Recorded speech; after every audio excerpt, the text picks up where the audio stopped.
Hi there! This is an easy guide on how to remember the 27 amendments to the U.S. Constitution. Not how to memorize each amendment, but how to remember which one is which. Here we go. First Amendment. 1. Put up your finger and put it against your lips for the freedom of speech, press, and religion. 2. Put up 2 fingers, your finger and your thumb. It is the shape of a gun. That's right. The right to keep and bear arms. Amendment 3. Put up 3 fingers, as in 3 is a crowd. There's too many people.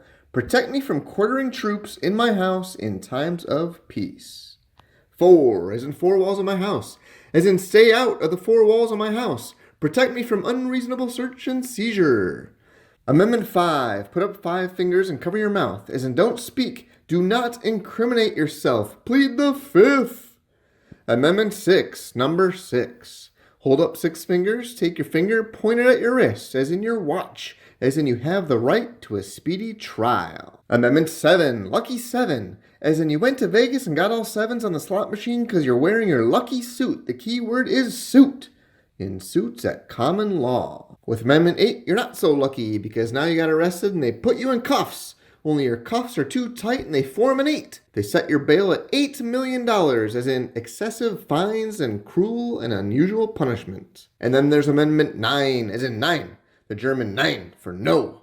As in no, do not take away my rights. Just because certain rights are not listed in the Constitution does not mean that the government can violate those rights. Which brings us to the 10th Amendment. Put up all 10 fingers, both hands, as in stop. Stop, federal government. Stop trying to impose on states' rights. Stick to the powers delegated to you by the Constitution and leave the rest up to the states. Amendment 11 consists of a 1 and a 1, as in 1 on 1, like a one-on-one fight.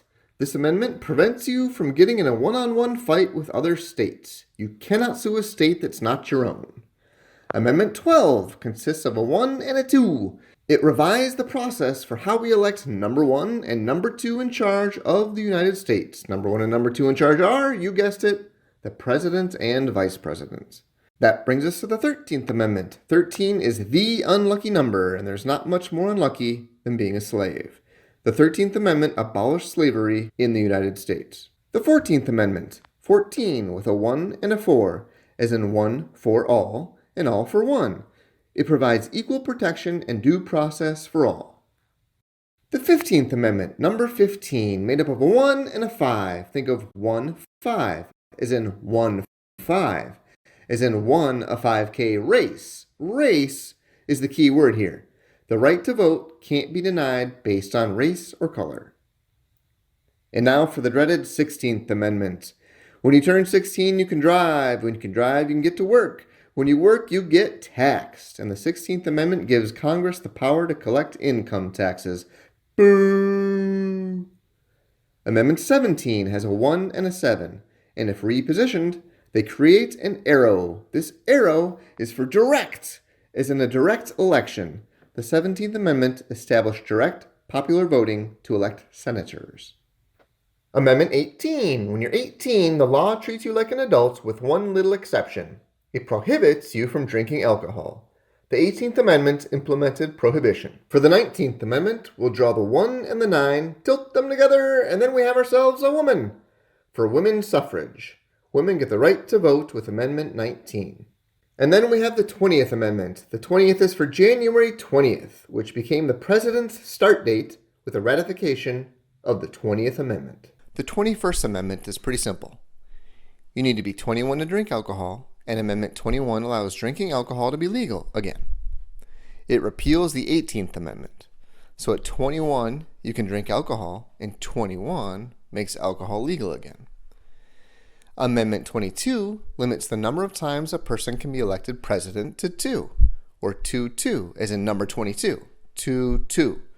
It limits the number of times a person can be elected president to 2, Amendment 22.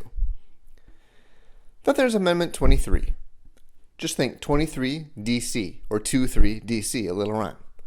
Amendment 23 gave Washington DC electors for the first time, 23 DC. For Amendment 24, I like to say a little cheer, because 24 is 2-4, and it goes something like this.